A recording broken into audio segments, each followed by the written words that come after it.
오랜 세월을 살았다고 할 수는 없지만 그래도 사람이 살다 보면 누구나 잊을 수 없는 일 하나쯤은 가슴에 묻고 살게 되더군요.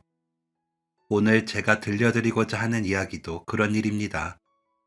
평생의 벗이었던 한 사람과 어떤 마음을 나눴는지, 그게 제 삶에는 어떤 흔적으로 남았는지, 그리고 돈의 액수로는 다 설명할 수 없고 금보다도 더 값졌던 한 친구와의 이야기를 꺼내보려 합니다.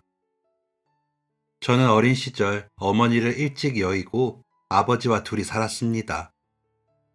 지금처럼 말로 위로를 주고받던 시대도 아니어서 아버지와 저는 서로 힘든 내색을 잘 하지 않는 부자 사이였죠. 그래도 아버지는 늘 묵묵히 제 곁을 지켜주셨고 작은 공장을 하나 운영하셨기에 생활은 비교적 풍족했었습니다. 그리고 저는 어릴 때부터 육상을 했었어요.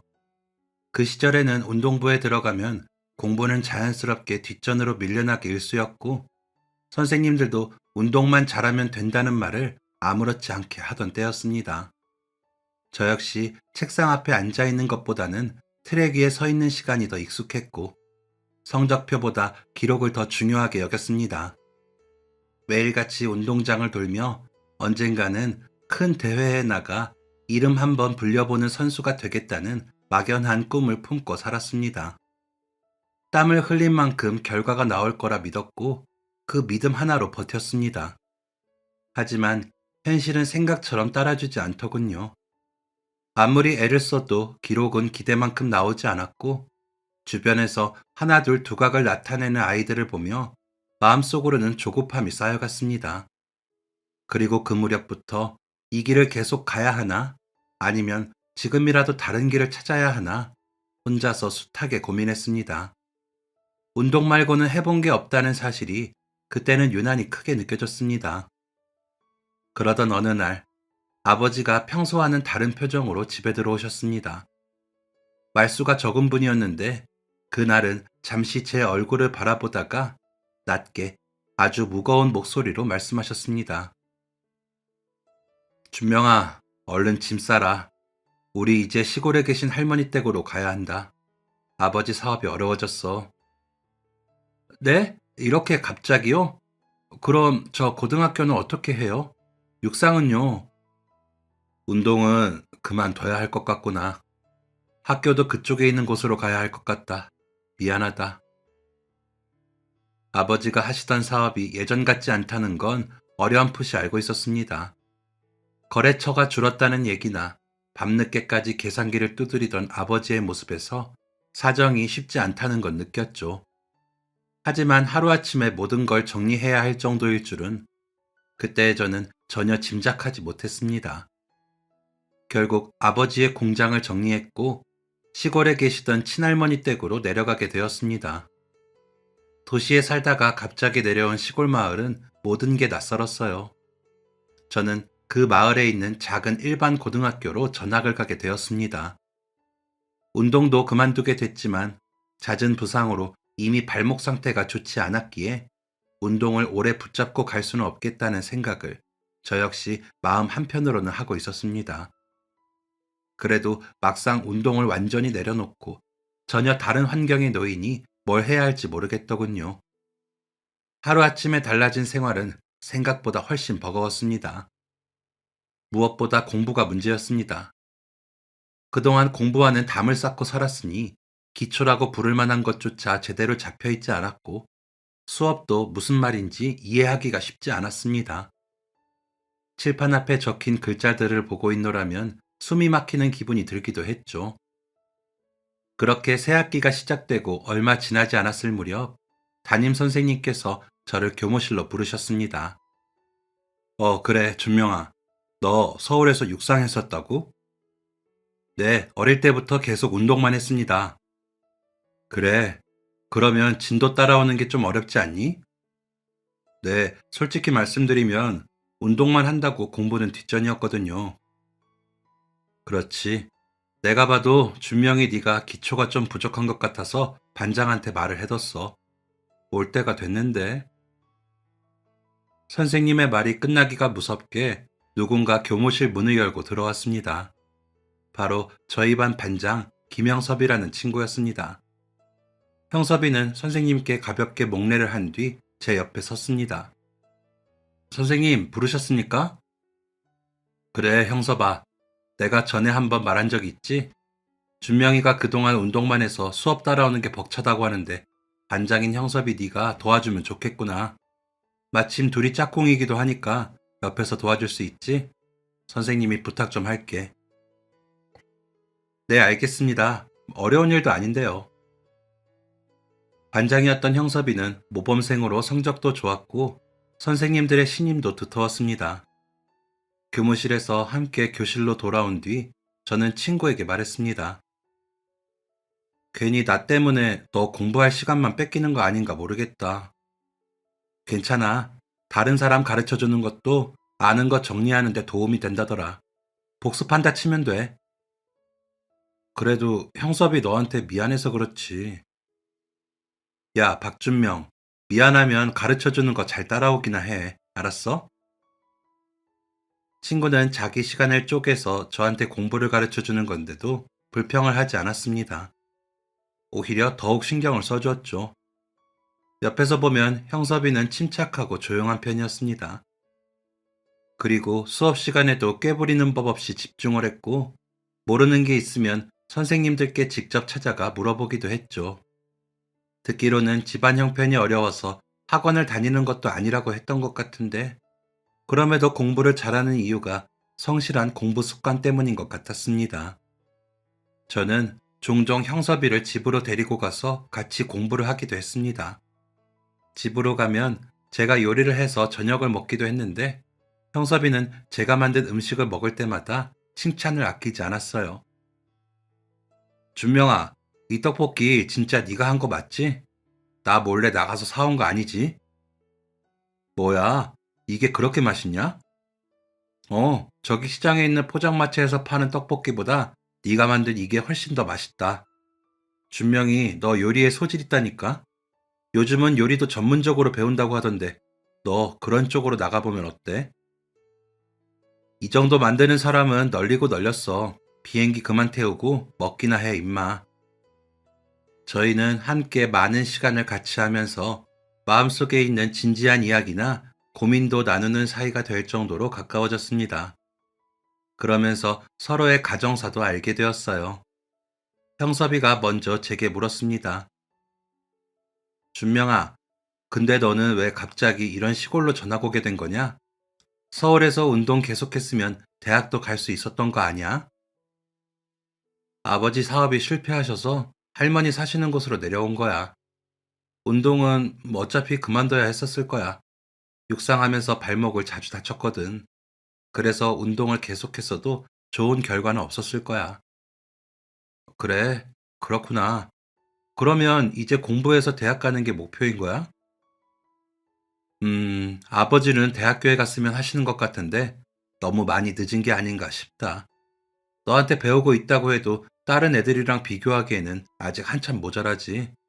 그리고 대학교 합격한다고 해도 집에 쌓인 빚이 많아서 제대로 다닐 수 있을지도 모르겠다. 형섭이, 너는? 공부 잘하니까 대학교는 문제 없지? 서울로 가는 게 목표랬나? 응, 나는 서울에 있는 대학교에 꼭 갈 거야.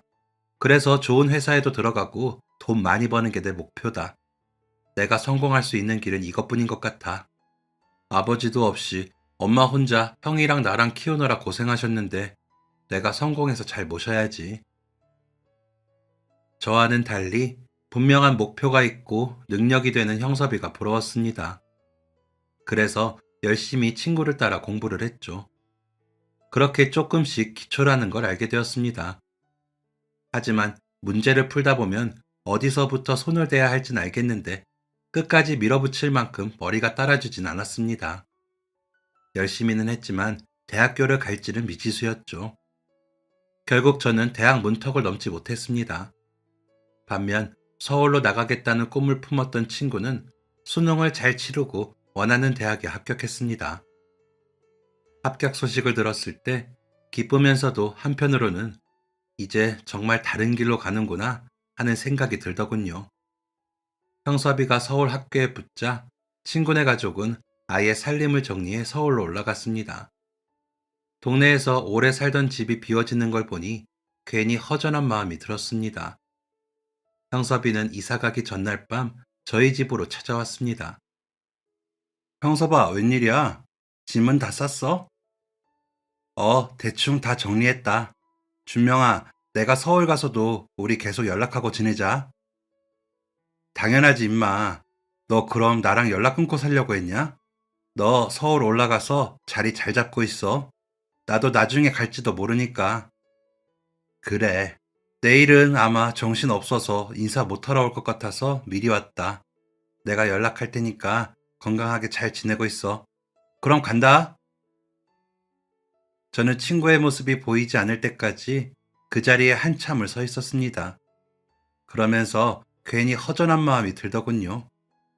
친구는 자신이 정한 목표를 이루려고 한 발자국씩 앞으로 나아가는 것 같은데 저는 발전도 없이 전학을 왔던 그날에 계속 머물러 있는 듯 싶었습니다.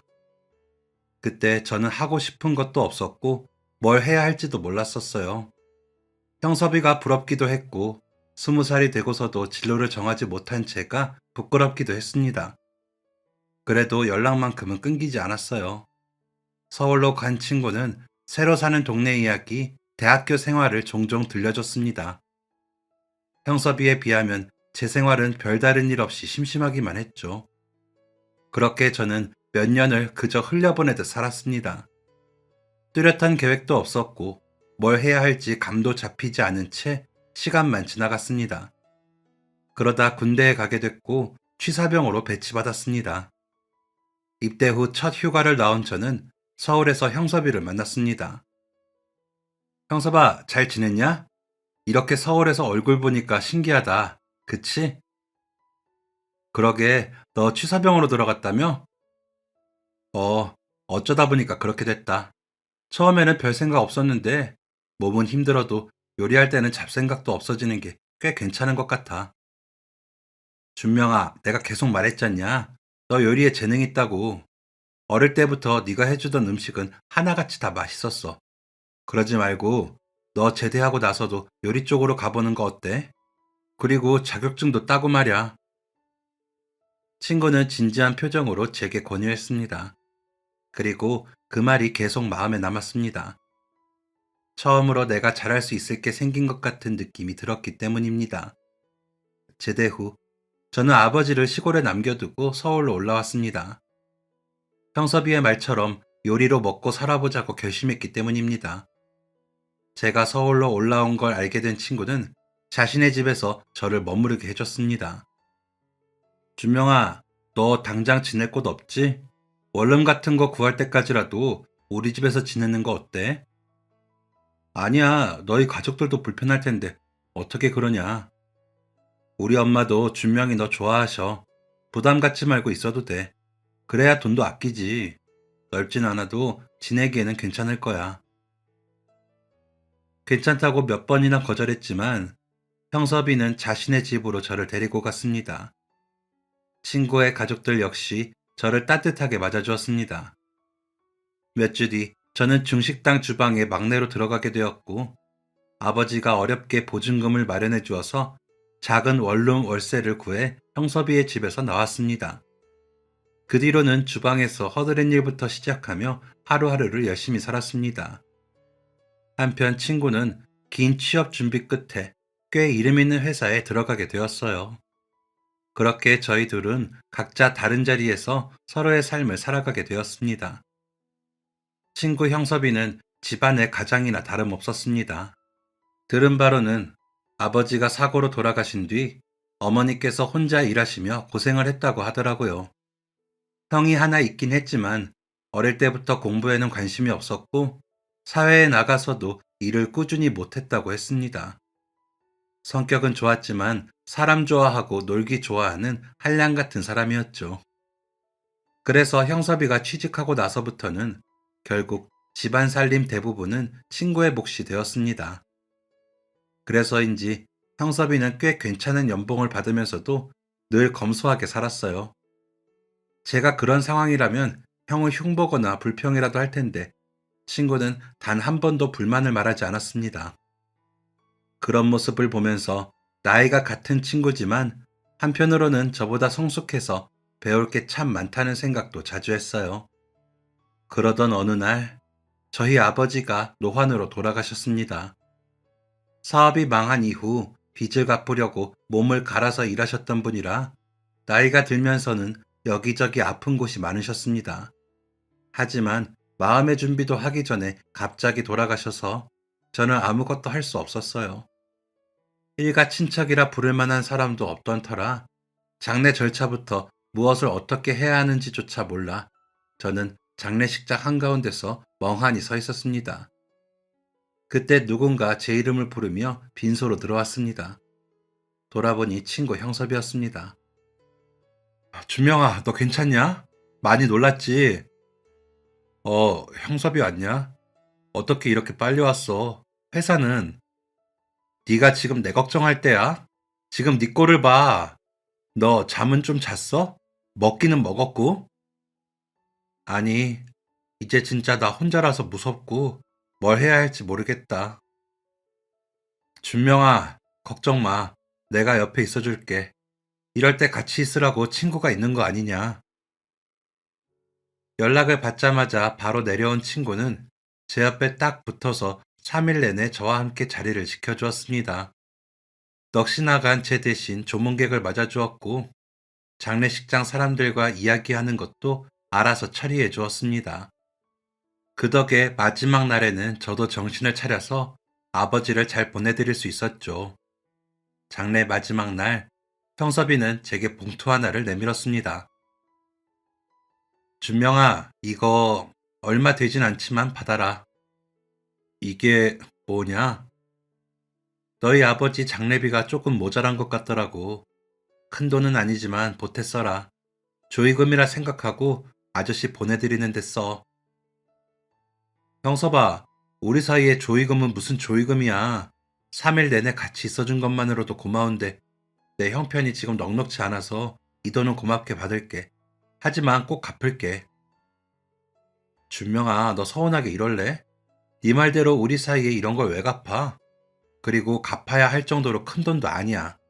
그러니까 그냥 받아둬. 알겠지? 하나밖에 없는 가족인 아버지마저 잃은 제게 손을 내밀어 준 건 친구 형섭이 딱 한 명뿐이었습니다. 그날 제가 느낀 고마움은 말로는 설명할 수 없을 정도로 컸죠. 그날 형섭이와 함께 아버지를 보내드린 뒤 저는 마음속으로 약속 하나를 했습니다. 언젠가 이 친구에게 어려운 일이 생기면 그때는 이유도 따지지 않고 내가 먼저 손을 내밀겠다고요. 아버지가 세상을 떠난 이후로 저는 일에 더더욱 몰두했습니다. 중식당을 옮겨 다니며 조금씩 더 크고 더 나은 곳에서 일하게 됐죠. 친구 역시도 회사에서 자리를 잡아갔습니다. 그리고 저희는 각각 좋은 사람을 만나 연애도 하고 가정도 꾸리게 됐어요. 결혼을 한 뒤에도 저와 형섭이의 사이는 여전했습니다. 예전에는 둘이서만 만났다면 결혼하고 나서는 각자의 아내까지 해서 네 사람이 함께 밥을 먹기도 했고 명절이나 특별한 날에는 서로 안부를 묻고 챙기기도 했어요. 아내들끼리도 잘 맞아서 막내가 잦았습니다. 특히 친구는 자신의 가정을 꾸린 뒤에 더욱 부지런해졌습니다. 그전에도 성실했지만 이제는 책임이라는 것이 어깨 위에 분명히 올라가 있는 사람처럼 보였죠. 그러던 어느 날 제가 일하고 있던 식당에서 주방 책임자로 승진을 했던 날이었습니다. 그동안의 노력과 고생을 드디어 인정받게 되는 것 같아서 너무 기뻤어요. 그리고 며칠 후 친구와 술 한잔하면서 그 소식을 전했습니다. 형섭아, 나 드디어 승진했다. 이 정도 되기까지 몇 년이 걸렸나 모르겠다. 이제 연봉도 더 받게 되면 숨통 좀 트이게 생겼어. 준명아, 진짜 잘 됐다. 너 고생하는 거 내가 옆에서 봐서 잘 알지. 축하한다. 형섭아, 고맙다. 근데 너 무슨 일 있냐? 얼굴이 안 좋아 보이는데. 친구는 제 승진을 축하해줬지만 얼굴이 밝지만은 않았습니다. 걱정이 된 제가 묻자 친구는 한숨을 한번 내쉬더니 입을 열었습니다. 뭐 다른 건 아니고 회사 때문이지 뭐. 자세한 건 잘 모르지만 회사가 어려워졌다고 소문이 흉흉해서 구조조정 얘기도 돌고 이래저래 걱정이다. 뭐? 구조조정? 그렇게 안 좋대? 그래도 형섭이 너는 걱정 마라. 너처럼 회사 일 열심히 하는 사람이 어딨다고. 잘은 몰라도 너 같은 사람 놓치면 회사가 분명 후회할 거다. 제 말에 친구는 씁쓸한 웃음을 지었습니다. 그리고 친구의 걱정은 오래가지 않아 현실이 되었어요. 결국 형섭이도 정리해고 대상이 되어 일자리를 잃고야 만 것입니다. 그날 이후 친구의 삶은 눈에 띄게 팍팍해졌고 그게 자꾸 마음에 걸렸습니다. 공부만 해왔던 녀석이었기에 앞으로 뭘 하며 살아야 할지 막막할 것 같았죠. 형섭아, 내가 도와줄 일이 있으면 언제든 말해라. 부담 갖지 말고 내가 도울 수 있는 일이든 아니든 발벗고 나서줄 테니까. 준명이 네가 그렇게 말해주기만 해도 든든하다. 고마워. 나 그냥 하는 말 아니다. 그건 그렇고 이제 어떻게 할 거야? 생각해둔 건 있어? 일단은 여기저기 이력서를 내보긴 했는데 연락 오는 데는 별로 없더라고. 다시 직장 구할 때까지는 무슨 일이든 가리지 않고 하면 와이프랑 나랑 두 식구 먹여 살릴 수는 있겠지. 그래. 아 참, 재수 씨는 뭐래? 자기도 일자리를 구해본다고 하는데 너도 알지 않냐? 그 사람 몸 약한 거. 괜히 고생시키기 싫다. 내가 일을 더하면 더했지. 형섭이는 자기는 괜찮다며 말했고 그건 빈말이 아니었습니다. 정말 닥치는 대로 일을 했죠. 밤에는 대리운전을 하고 새벽에는 상하차를 나가고 몸이 쉬는 날이 거의 없었습니다. 그러면서도 이력서는 계속 넣어보는 듯 했어요. 면접을 보고 안 되면 다시 준비한 끝에 어느 작은 물류회사에 자리를 얻게 되었다는 연락을 받았습니다. 준명아, 나 취업했다. 이제 한시름 놓을 수 있겠어. 진짜? 잘 됐네.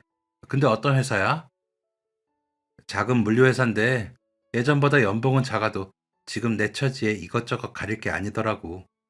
하루라도 빨리 정규직 자리 잡아서 일해야지. 그래, 형서봐. 어디서든 열심히 일하다 보면 분명 더 좋은 기회가 올 거야. 오랜만에 친구의 밝은 목소리를 들으니 저도 한시름 놓을 수 있었습니다. 그런데 그쯤 형섭이에게는 좋은 소식이 하나 더 생겼습니다. 바로 재수 씨의 임신이었어요. 저희 부부는 친구의 취업과 재수 씨의 임신을 축하할 겸 같이 밥 먹는 자리를 마련했습니다. 형섭아, 재수 씨 축하합니다. 겹경사예요. 한동안 걱정이 많았는데 이제는 잘 풀리려나 봅니다. 오늘 제가 오랜만에 실력 발휘했으니까 마음껏 드세요. 입덧은 아직이죠? 네, 고마워요, 준명 씨. 잘 먹을게요. 사실 재수 씨는 몸이 약한 편이라 결혼하고 꽤 오랜 시간이 지났어도 임신이 쉽지 않았습니다. 아내들끼리 이야기를 나누고 있을 때 저는 조용히 형섭이를 불렀습니다. 형섭아, 너도 이제 곧 아빠가 되겠구나. 진짜 축하한다. 너랑 재수 씨랑 아이를 많이 기다렸잖아. 응, 정말 잘 됐지. 기쁘기도 하지만 또 한편으로는 걱정도 되네. 왜? 무슨 일 있어? 아, 다른 건 아니고 병원에서는 저 사람 몸이 약해서 안정기까지는 몸도 조심하고 무리하지도 말고 무엇보다 절대 스트레스를 받으면 안 된다고 하더라. 그래, 형섭이 네가 걱정이 많겠다. 그렇지. 그래서 내가 더 잘하려고. 아내한테도 앞으로 태어날 우리 아이한테도 말이야. 그날 이후 친구는 더욱 무리하기 시작했습니다. 앞으로 태어날 아이까지 생각하면 쉴 수가 없다면서 회사 일 외에도 부업을 손에서 놓지 않았어요. 대리운전은 당연했고, 시간이 날 때마다 상하차 작업도 나갔고, 건물 청소까지 하는 듯 했습니다. 가끔 얼굴을 보면 금방이라도 쓰러질 것처럼 보였지만, 괜찮냐고 물으면 친구는 늘 같은 말만 했습니다. 준명아, 나는 괜찮아. 우리 가족 생각하면 못할 일이 없지. 이 정도 힘들고 피곤한 건 가장으로서 얼마든지 견딜 수 있어. 앞으로 태어날 아이 생각하면 별로 힘들지도 않고. 그래도 형서봐, 네 건강은 네가 챙겨가면서 일해라. 네 말대로 가장인 네가 건강하고 든든해야 가족들이 의지하고 잘 살 수 있지 않겠냐? 알겠어. 걱정해줘서 고맙다. 그날 이후 저와 친구는 정신없이 바쁘게 살았습니다. 그러다 어느 날 아내가 임신한 재수 씨가 어떻게 지냈는지 궁금하다는 이야기를 꺼내더라고요. 그러고 보니 형섭이와 연락한 지도 뜸해서 안부차 전화를 했습니다. 그랬더니 전화를 받는 친구의 목소리가 너무 안 좋더군요. 저는 무리해서 일하는 친구의 건강에 이상이라도 생겼을까봐 걱정이 됐습니다. 형섭아, 너 목소리가 왜 이렇게 힘이 없어? 일 때문에 힘들어서 그래? 어디 아픈 건 아니고? 아, 그런 거 아니야. 별일 없다. 별일도 없고 아픈 것도 아닌데 목소리가 이렇다고? 형섭이 너랑 내가 벌써 몇 년 친구냐? 네 숨소리만 들어도 걱정이 있는지 없는지 알 수 있어. 대체 무슨 일인데 그래? 나한테 말 못할 일이야? 진짜 말 안 할 거야? 아무래도 심상치 않은 것 같아서 저는 무슨 일이 있냐 계속 추궁했고, 그제야 친구는 한숨을 쉬면서 자신이 처한 상황을 털어놨습니다. 준명아, 그게 내가 사고를 하나 냈는데. 뭐? 사고? 무슨 사고? 너는 다친 데 없고? 나는 괜찮아. 진정하고 들어봐. 내가 회사에서 밤늦게 배송을 하다가 사람을 쳤어. 그 뒤로 들은 이야기는 놀라웠습니다. 형섭이는 새로 들어간 작은 물류회사에서 물류 관리 업무를 맡고 있었습니다. 서류 정리와 입출고 관리가 주된 일이었지만 회사 사정상 사람 수가 워낙 적다 보니 그 일만 하고 있을 순 없었습니다. 창고에 물건이 쌓이면 함께 나르고 운전할 사람이 없으면 대신 운전대를 잡았고 급한 전화가 오면 거래처 응대까지 맡았습니다. 말이 관리직이지 사실상 일당백으로 돌아가는 구조였습니다. 그러다 얼마 전 배송 담당자가 갑자기 나오지 못해 하루 종일 일정이 꼬여버린 날이었다고 합니다. 하필이면 그날 꼭 그날 안에 전달해야 하는 물건이 하나 있었고 거래처 쪽에서도 재촉이 심했다고 했습니다. 그리고 그날 늦게까지 남아 서류 정리를 하고 있던 형섭이를 사장이 발견한 거였어요. 사장이 나한테 말하더라고. 대놓고 지시를 한 건 아니었지만 오늘만 좀 도와달라. 배송기사가 없어서 그런다면서. 사실은 나도 대신 운전을 하는 게 내키진 않았어. 피로가 쌓여있는 상태이기도 했고. 근데 왜 거절 안 한 거야? 아, 그게 다른 사람도 아니고 사장이 직접 말한 건데 모른 척 넘기기가 쉽지 않더라고. 내 일이 아니라는 걸 알지만 혹시나 거절했다가 괜히 사장 눈밖에 나진 않을지. 그랬다가 잘리면 또 어디서 일자리를 구해야 할지 걱정도 되고. 그래서 망설이다가 결국에는 차키를 들고 나선 거야. 형섭이는 그렇게 비가 내리던 늦은 밤 배송기사 대신 급하게 물류 배송을 하게 되었습니다. 비 때문에 시야는 좋지 않았고 골목길은 더욱 어두웠다고 하더군요. 친구는 그날 자신이 한 일이 떠오르는지 고통스러운 목소리로 말했습니다. 운전을 하고 가는데 갑자기 사람이 튀어나왔어. 내가 급하게 브레이크를 밟긴 했지만 이미 늦었더라. 그럼 그 사람은 얼마나 다쳤는데? 왼쪽 다리랑 갈비뼈를 다쳐서 다 나으려면 4달은 걸린대. 하필 그 사람이 공사장에서 일하는 사람이라 치료 기간 동안 일도 못 한다면서 합의금으로 몇 천을 불렀어. 친구는 그 말을 듣고는 머릿속이 하얘졌다고 했습니다. 사고 소식을 들은 사장은 처음에는 회사에서 처리하겠다고 했습니다. 업무 중에 일어난 일이니 보험으로 해결될 거라고 걱정하지 말라고 하면서요. 그 말에 형섭이도 안심을 했습니다. 재수 씨에게도 회사에서 다 알아서 처리해준다며 걱정하지 말라고 했고요. 그런데 저와 통화를 하기 바로 전 사장이 돌연 태도를 바꿨다고 했습니다. 사장이 말을 바꿨다고? 뭐라고 했는데? 그게 말이야. 변호사랑 이야기를 했다면서 이번 사고가 공식 근무 시간이 지난 뒤에야 발생한 거고, 사장이 시켜서가 아니라 내가 개인 판단으로 배송을 나간 거라고 회사에는 책임이 없대. 그리고 근로계약서에도 배송 중 발생한 사고는 개인 책임이라는 조항도 있다면서 합의금 전액을 나한테 떠넘겼어. 뭐라고? 아니, 무슨 그런 일이 있어. 개인 판단은 무슨 사장이 은근히 배송 갔다 오라고 협박한 거나 다름없잖아? 그런데 그게 증거가 없으니까. 준명아, 합의금이 5천만 원이라는데 내가 그 돈이 어디 있냐. 이거 우리 와이프가 알면 분명 충격일 거라 말하지도 못하겠고 답답해서 미쳐버리겠다. 결국 피해자와의 합의금은 형섭이가 혼자 마련해야 했습니다. 합의를 하지 못하면 구속될 수도 있다는 말까지 들었다고 했죠.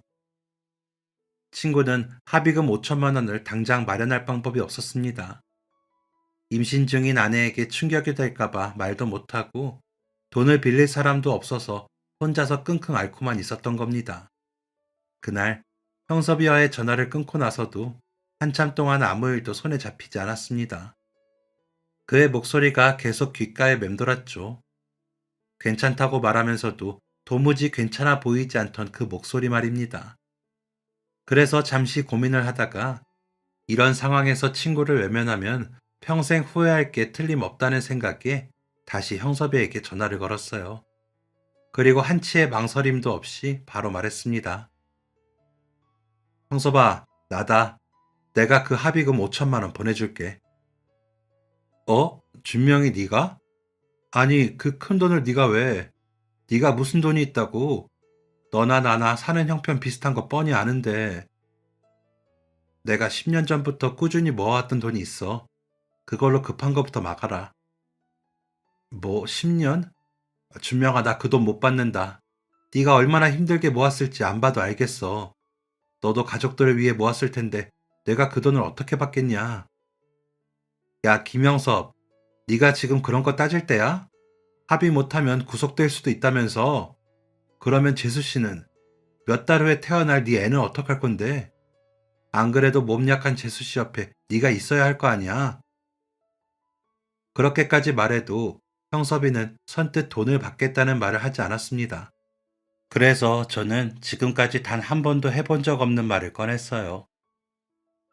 형섭아, 우리 처음 만났을 때부터 나는 너한테 받기만 했었어. 그리고 우리 아버지 돌아가셨을 때도 너 없었으면 그 일을 어떻게 견뎠을지 상상도 안 간다. 너는 나한테 둘도 없는 친구야. 그러니까 이 돈으로 합의해라. 형섭이 너 이 돈 안 받으면 너랑 친구 안 한다.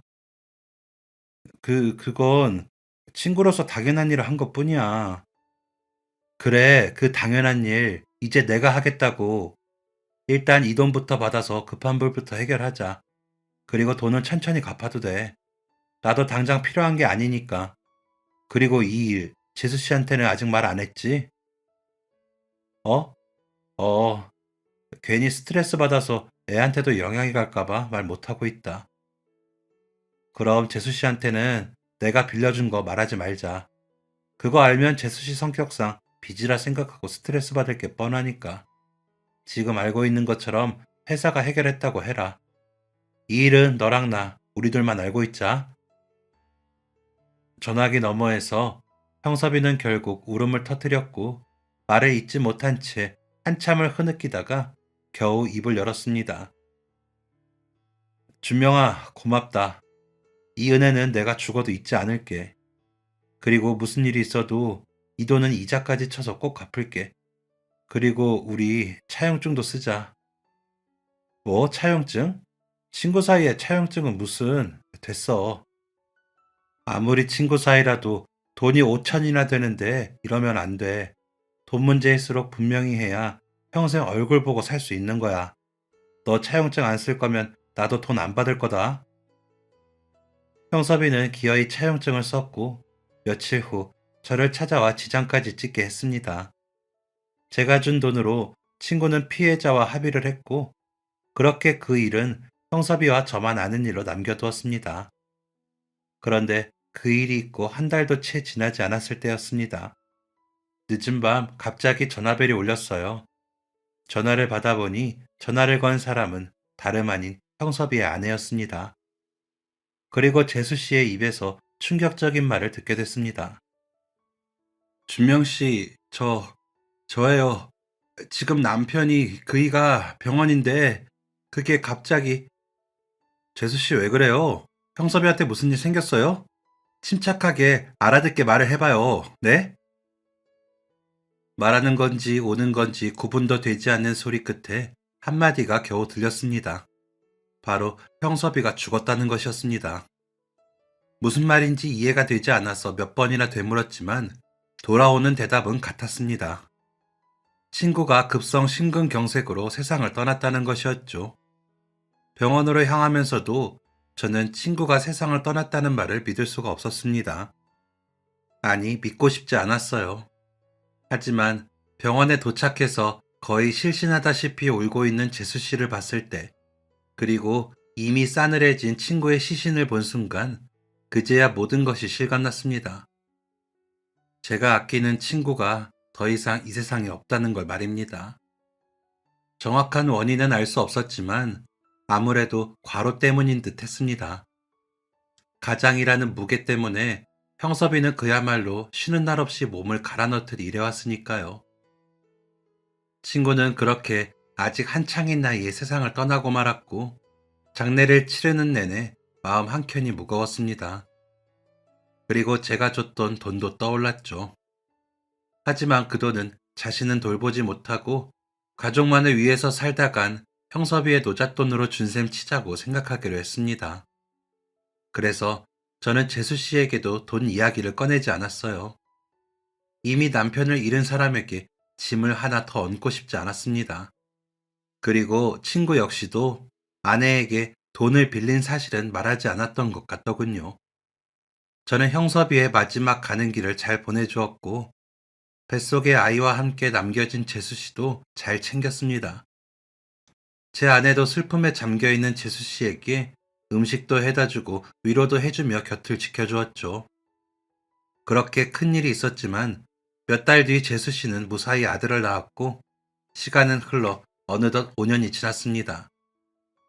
그날은 평소와 다르지 않은 하루였습니다. 퇴근 준비를 하고 있는데 가게 사장이 저를 따로 불렀습니다. 준명아, 나도 나이가 들어서 그런지 몸이 예전 같지 않아. 이제는 가게를 정리할 때가 온 것 같다. 사장님, 그게 무슨 말씀이세요? 조금 더 하셔야죠. 아니야, 40년이면 많이 했지. 그래서 말인데, 준명이 자네가 이 중식당 인수해볼 생각은 없어? 여기서 오래 일해왔고, 자네도 이쯤 되면 슬슬 가게 하나쯤 운영해봐야 하지 않아? 준명이 네가 인수한다고 하면 내가 좋은 조건으로 넘길게. 갑작스러운 이야기였지만 마음이 흔들렸습니다. 사장님의 말처럼 언젠가는 저도 제 이름을 건 가게를 하고 싶다는 생각을 품고 있었기 때문입니다. 하지만 계산기를 두드려 보니 현실은 쉽지 않았습니다. 그래서 대출을 알아보기 위해 은행에 가봤지만 이미 전세자금으로 빌린 게 있어서 추가 한도가 턱없이 부족했어요. 그때 문득 예전에 친구에게 빌려줬던 돈 5천만 원이 떠올랐습니다. 그것만 있으면 가게를 인수할 돈이 얼추 맞겠더라고요. 그래서 잠깐 재수 씨에게라도 말을 해볼까 하는 마음이 들었다가 곧바로 고개를 저었습니다. 형섭이가 어릴 때부터 제게 해준 것들을 떠올리니 그 돈 이야기를 다시 꺼내는 것 자체가 부끄럽게 느껴졌습니다. 그래서 아직 내가 가게를 낼 때가 아닌 거라 생각하고 마음을 접으려고 했습니다. 그런데 대출 상담을 마치고 집으로 돌아오는 길에 휴대폰 알람이 울렸어요. 통장에 돈이 입금됐다는 내용이었죠. 돈 들어올 데가 없는데 이상하다 싶어 잔액을 확인해보는 순간 저는 걸음을 멈춰섰습니다. 들어온 돈은 무려 6천만 원이었어요. 그리고 보낸 사람 이름을 확인한 순간 저는 더욱 놀랐습니다. 바로 5년 전 안타깝게 세상을 떠난 제 친구 김영섭, 그 이름으로 돈이 입금됐기 때문입니다. 저는 바로 재수 씨에게 전화를 걸었습니다. 재수 씨, 지금 나한테 형섭이 이름으로 돈 6천이 입금됐는데 이거 재수 씨가 보낸 거 맞죠? 이거 무슨 돈입니까? 왜 이렇게 큰 돈을 보낸 거예요? 그거 제 남편이 빌린 돈이에요. 이제야 갚아서 죄송해요, 준명 씨. 제가 지금 일하는 중이라서 길게 통화는 못 하거든요. 나중에 다시 연락드릴게요. 재수 씨는 서둘러 전화를 끊었고, 그날 밤 저는 한숨도 자지 못했습니다. 그래서 다음날 근무를 마치고 직접 재수 씨의 집으로 찾아갔어요. 재수 씨는 마치 제가 찾아올 걸 알았다는 듯이 차분한 모습이었습니다. 제가 먼저 말을 꺼냈습니다. 재수 씨, 제가 형섭이한테 돈 빌려준 거 어떻게 하셨습니까? 우리 둘만 알고 있기로 한 건데. 그 사람 그렇게 가고 나서 유품 정리를 하는데 서랍 안쪽에서 서류 봉투 하나를 발견했어요. 뭔가 싶어서 안을 열어봤는데 두 사람이 썼던 차용증이었어요. 준명 씨 이름이랑 금액, 날짜, 지장까지 찍혀 있는. 처음엔 뭔지 몰랐는데 날짜를 보니까 알겠더라고요. 우리 애 아빠가 사고 낸 거 합의금을 준명 씨가 빌려준 거 맞죠? 네. 그때 재수 씨가 임신했던 터라 우리들만 알고 있기로 약속했던 건데 결국에는 이렇게 알게 되셨네요. 네. 그런데 그 사람 가고 나서도 준명 씨가 일절 돈에 대해서 말하지 않은 걸 보고는 그 돈을 받을 생각이 없나 보다 했어요. 하지만 그렇다고 그냥 모른 척 할 수는 없잖아요. 우리 남편이 가족 먹여 살리겠다고 진짜 열심히 살다가 안타깝게 먼저 간 건데 그 이름에 빚이 하나라도 남아선 안 될 것 같았어요. 그리고 우리 아이에게도 부끄럽지 않고 싶었고요. 재수 씨는 차용증을 발견한 이후로 무슨 일이 있어도 그 빚만큼은 갚아야겠다고 마음먹었다고 했습니다. 그래서 혼자서도 정말 열심히 살았다고 했죠. 다행히 친정에서 아이를 봐주는 걸 도와주었고, 그 사이 재수 씨는 식당에서도 일하고 청소일도 하면서 돈을 벌 수 있는 건 가리지 않았습니다. 그리고 한 푼 한 푼 모아 빚 갚을 돈을 마련한 거죠. 그 말을 듣고 나니 도저히 그 돈을 받을 수가 없더라고요. 저기, 재수 씨, 이 돈은 안 갚으셔도 됩니다. 재수 씨랑 아이한테 더 필요하잖아요. 그리고 받을 생각이었다면 진작 말했을 거예요. 준명 씨, 이거 제 돈 아니에요. 저희 남편이 갚는 거예요. 그 차용증이요. 저한테는 그 사람 유언 같았어요. 그이도 만약 유언을 남길 수 있는 시간이 있었다면 분명 준명 씨 돈부터 갚아달라고 했을 거예요. 재수 씨는 그동안의 이자까지 계산해서 6천만 원을 보냈다고 덧붙였어요. 그 말을 듣고 나자 더는 거절할 수 없었어요. 그래서 그 돈을 받았고 제가 모은 돈에 보태 마침내 중식당을 인수하게 되었습니다. 식당을 인수하고 처음 문을 열던 날, 이게 온전히 제 힘만으로 된 일은 아니라는 생각이 머릿속에서 떠나지 않았습니다. 세상을 먼저 떠난 친구 이름으로 받은 돈까지 들어간 식당이었기에 사소한 것 하나라도 대충 할 수가 없었습니다. 이 가게를 허투루 굴리면 형섭이에게 미안해질 것 같았죠. 그래서 저는 주방에 서는 시간부터 늘렸습니다. 기존에 있던 메뉴는 더 다듬고 손님들이 좋아하던 맛은 살리되 조금이라도 아쉬운 부분은 고쳤습니다. 퇴근하고 나서도 새로운 메뉴를 생각하며 몇 시간이고 혼자서 음식 개발을 했습니다. 그리고 홍보에도 신경 썼죠. 예전에는 그저 단골만 지키면 된다고 생각했지만 이제는 가게를 오래 가져가야 했기에 전단지도 다시 만들고 동네 커뮤니티에도 이름을 알렸습니다. 몇 달이 지나자 가게 분위기가 눈에 띄게 달라졌습니다. 점심시간에도 손님들로 북적였고 저녁 장사는 예약을 하지 않고 찾아오면 자리가 없어 기다려야 할 정도가 됐습니다. 지금 있는 직원들로는 손님을 감당하기에 부족했고 그때 문득 한 사람이 떠올랐습니다. 바로 형섭이의 아내 재수 씨였죠. 식당 서빙 경험도 있었고 무엇보다 5년 만에 남편이 빌린 돈을 전부 갚은 걸 보면 성실함은 말할 것도 없는 듯 했어요. 그래서 저는 재수 씨에게 연락했습니다. 재수 씨, 접니다, 준명이. 잘 지내고 계시죠? 네, 그럼요. 가게도 손님들이 끊이지 않는다면서요. 축하드려요. 바쁘실 텐데 무슨 일로 전화하셨어요? 다른 게 아니라 장사가 잘 돼서 직원을 더 뽑기로 했거든요. 재수 씨만 괜찮으면 우리 가게에서 일해보실 생각 없으세요? 아니, 꼭 도와주셨으면 합니다. 재수 씨는 잠깐 생각하더니 자신에게 말해줘서 고맙다며 저희 가게에서 일하기로 했습니다. 막상 함께 일을 해보니 재수 씨는 생각보다 훨씬 일을 잘했어요. 시간 약속 한 번 어긴 적이 없었고 손님들에게도 항상 정중했습니다. 바쁠수록 더 침착했고 주방과 홀 사이를 자연스럽게 연결해 주었습니다. 그래서 저는 조금씩 재수 씨에게 가게 일을 더 맡기기 시작했고 나중에는 매니저 자리를 제안했어요. 그녀는 처음에는 부담스럽다면서 사양했지만 진심을 다해 부탁하자 그제야 고개를 끄덕였습니다. 친구의 아내는 제 식당에서 누구보다 든든한 직원이 되어 주었고 가게는 더욱 안정적으로 자리를 잡아갔죠.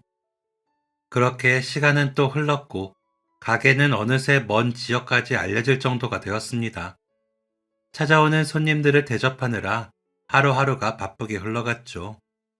그러자 예전에는 감히 생각하지 못했던 이야기가 오가기 시작했습니다. 분점을 하나 내보자는 의견이었죠. 처음에는 망설였어요. 괜히 욕심을 내다가 지금 가진 것마저 잃을까봐 걱정도 됐습니다. 하지만 이미 가게 운영이 안정됐고 무엇보다 믿고 맡길 사람이 있었습니다. 바로 형섭이의 아내 재수 씨였죠. 그동안 재수 씨는 저희 식당 매니저로 일하며 가게 흐름을 누구보다 잘 알고 있었고 손님 하나 직원 하나도 허투루 대하지 않았습니다. 무엇보다 이 가게를 자기 일처럼 아끼고 있다는 게 눈에 보였습니다. 하지만 당사자의 의견이 제일 중요했기에 저는 그녀에게 물었습니다. 재수 씨, 제가 다른 동네에 분점을 하나 내보려고 하는데요. 그쪽 관리 책임자를 재수 씨가 맡아줬으면 합니다.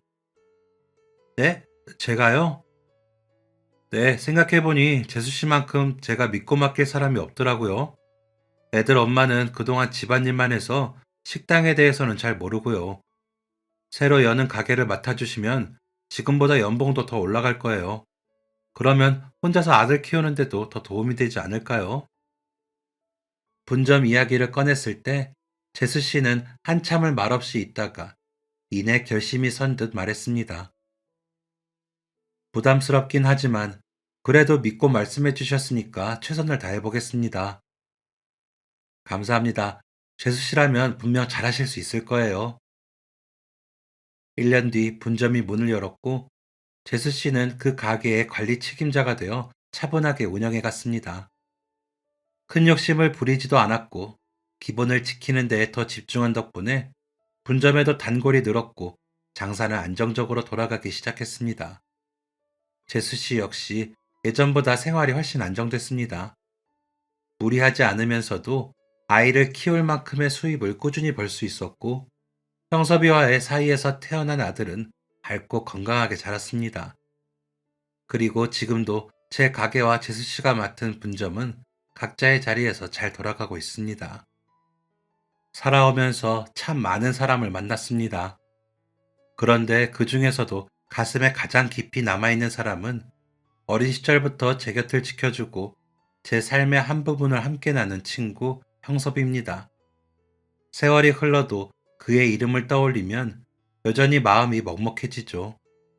그 친구는 평생을 가족을 위해 남을 위해 살았습니다. 자신보다 남을 먼저 생각하고 묵묵히 책임을 다하는 사람이었습니다. 그리고 그 마음은 죽음 이후에도 이어졌습니다. 친구가 남긴 이름과 마음이 결국 지금의 제 삶을 가능하게 했고, 친구의 아내가 그 마음을 이어받아 아이와 함께 살아가는 모습을 보며 저는 참 많은 것을 느꼈습니다. 이제 제가 운영하는 식당은 단순히 생계를 유지하는 공간이 아니라 친구와 나누었던 마음의 흔적이 담긴 공간입니다. 손님들이 찾아와 음식을 먹고 웃는 모습을 볼 때마다 저는 친구가 옆에서 지켜보며 흐뭇하게 웃는 모습을 떠올립니다. 재수 씨가 분점을 맡아 열심히 일하고 그 아들이 건강하게 자라며 밝게 웃는 모습을 볼 때면 친구가 흘린 땀과 마음이 결코 헛되지 않았음을 느낍니다. 돈으로 따질 수 없는 가치, 액수보다 더 값진 우정과 신뢰, 그리고 서로를 지켜주었던 마음, 그것이 제게 남은 가장 큰 재산이자 앞으로도 지켜가야 할 삶의 기준입니다. 그래서 저는 오늘도 식당 문을 열며 속으로 친구에게 말합니다. 형섭아, 네가 남겨준 마음 오늘도 잘 지켜가며 살아가고 있다. 그 마음을 담아 만든 음식 한 그릇 한 그릇이 제 삶을 살아가는 방식이자 친구에게 전하는 작은 감사의 표시가 되고 있습니다. 지금까지 사연 들어주셔서 감사합니다. 사연이 재밌으셨다면 구독과 좋아요를 눌러주세요. 감사합니다. 안녕히 계세요.